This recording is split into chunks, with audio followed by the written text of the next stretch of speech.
बच्चों polarity of bonds के बारे में बताऊंगी आपको। The existence of 100% ionic or covalent bond represents an ideal situation. In reality, no bond or a compound is either completely covalent or ionic. Even in case of covalent bond between two hydrogen atoms, there is some ionic character. When covalent bond is formed between two similar atoms, for example in H2, O2, N2 or F2, the shared pair of electron is equally attracted by the two atoms. As a result, electron pair is situated exactly between the two identical nuclei. The bond so formed is called non-polar covalent bond. Contrary to this, in case of a heteronuclear molecule like HF, जिसमें दोनों atoms जो हैं वो अलग अलग element के हैं, तो कैसा मॉलिक्यूल है ये? Heteronuclear molecule. The shared electron pair between the two atoms get displaced. कहाँ पे डिस्प्लेस होगा? More towards fluorine, since the electronegativity is fluorine is far greater than that of hydrogen.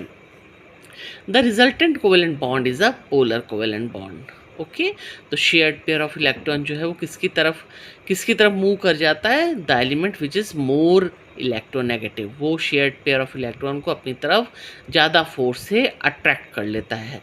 यही तो मेज़र होता है इलेक्ट्रोनेगेटिविटी का. As a result of polarization, the molecule possesses the dipole moment, which can be defined as the product of the magnitude of the charge and the distance between the centers of positive and negative charges. It is usually designated by a Greek letter mu.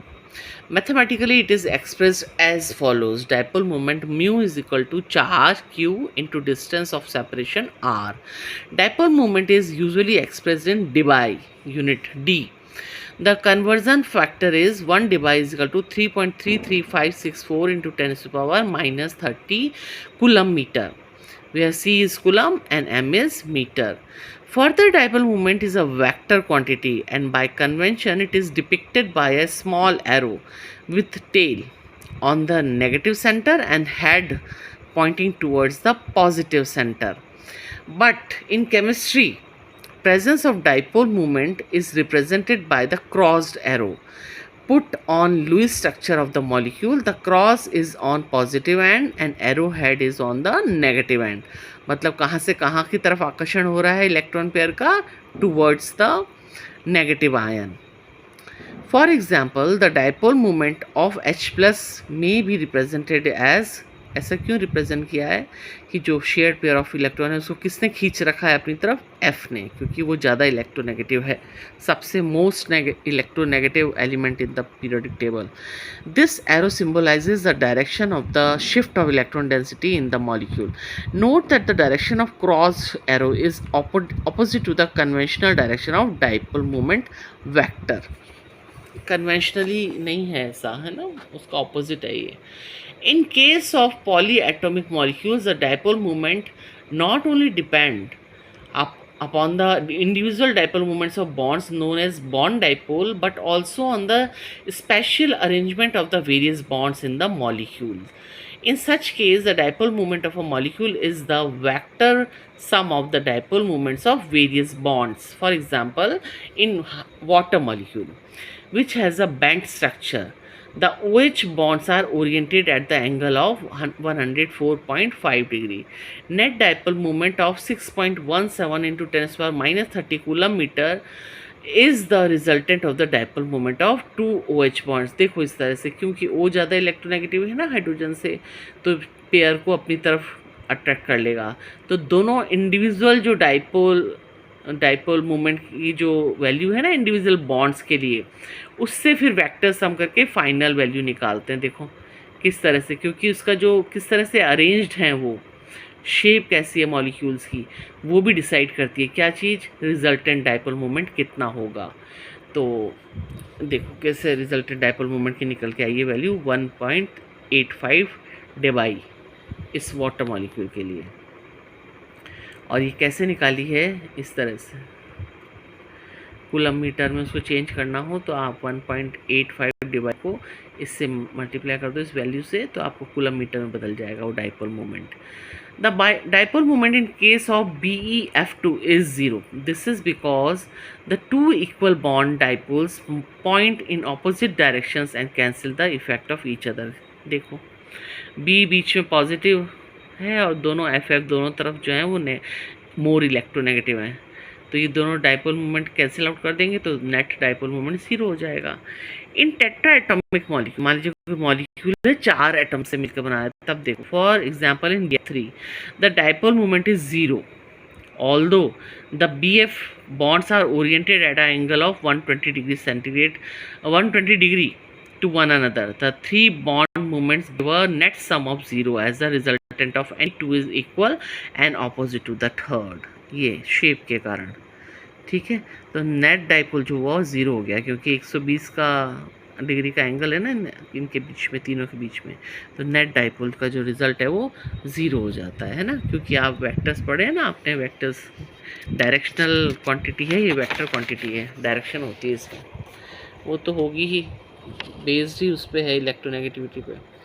Dipole moment of ammonia is 4.90 into 10⁻³ coulomb metre is greater than that of NF3. ये एक आश्चर्य की बात है क्योंकि बच्चा सोचेगा कि भाई F तो इतना इलेक्ट्रोनेगेटिव है और इंडिविजुअल जो N और F के बीच में बॉन्ड होगा तो उसमें तो इसकी वैल्यू ज़्यादा होनी चाहिए डाइपोल मोमेंट की, लेकिन वो अमोनिया से कम आ रही है ना. इसका रीज़न देखो, ये बड़ा इंपॉर्टेंट है.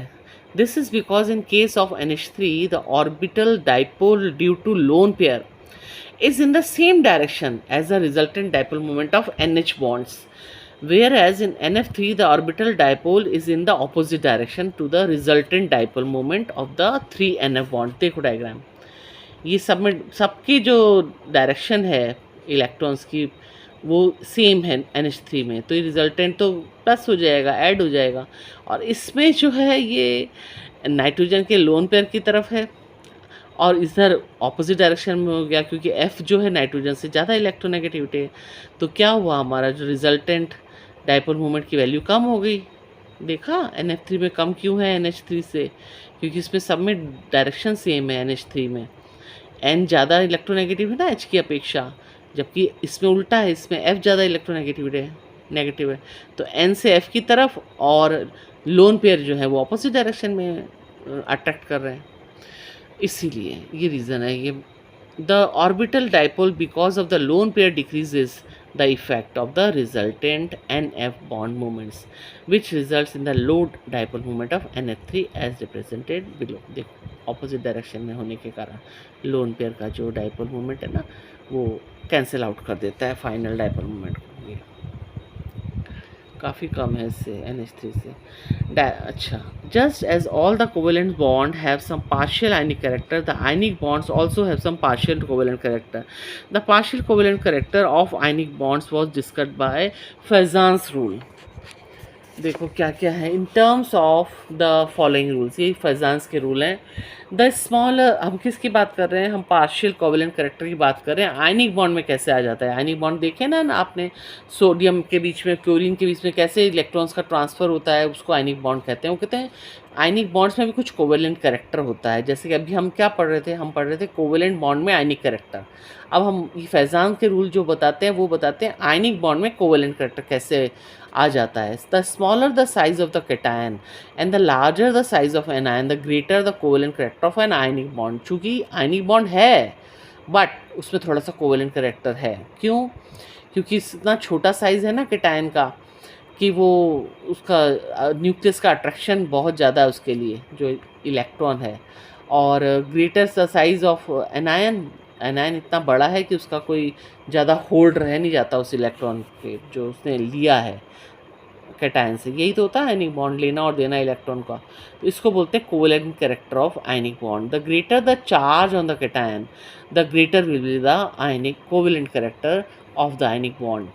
अभी समझाती हूँ आपको. For cations of the small same size and charge the one with electronic configuration N-1 d NS0 typical of transition metal that is more polarizing than one with a noble gas configuration. NS2 NP6 typical of alkali and alkaline earth metal cations.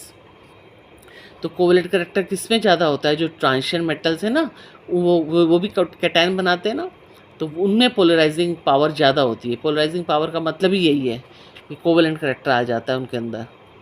The cation polarizes the anion, pulling the electron charge towards itself and thereby increasing the electronic charge between the two. This is precisely what happens in a covalent bond. यही तो covalent bond है. अगर cation ने पूरा electron जो है वो दे दिया एनायन को कम्प्लीटली, तब तो प्योर आयनिक बॉन्ड है. लेकिन इसमें क्या है, कैटायन पोलराइज कर रहा है और वो जो इलेक्ट्रॉनिक चार्ज है ना उसको अपनी तरफ खींच रहा है. साइज़ छोटा है ना तो न्यूक्लियस का पुल अच्छा है. Electron charge between the two. This is precisely what happens in covalent bond, that is build-up of electronic charge density between the nuclei. This polarizing power of the cation, the polarizability of anion and the extent, और ये polarizability of anion का मतलब है जितना बड़ा anion होगा ना वो अपना जो इलेक्ट्रॉन का क्लाउड है उसको जाने देगा. बोले जा कोई बात नहीं. क्यों? क्योंकि उसका न्यूक्लियस से पुल इतना नहीं है इलेक्ट्रॉन के पास. इसीलिए जो एनायंस है ना जिनका साइज़ बड़ा है, जैसे आयोडीन है, आयोडीन जो आयोडाइड बनाएगा उसकी पोलराइजेबिलिटी ज़्यादा है, और कैटायन जितना छोटा होगा उसकी पोलराइजिंग पावर उतनी ज़्यादा होगी. The extent of distortion polarisation of anion are the factors which determine the percent covalent character of ionic bond. तो समझ में आया आपको कि फैजान का रूल कैसे डिसाइड करते हैं कि किसी आयनिक बॉन्ड में कितना कोवलेंट करेक्टर होगा. कैटायन का साइज़, कैटायन की आपका चार्ज, एनायन का साइज़ और एनायन की पोलराइजेबिलिटी, कैटायन की पोलराइजिंग पावर. और क्या होता है पोलराइजिंग पावर? इलेक्ट्रॉन के क्लाउड को अपनी तरफ अट्रैक्ट करना.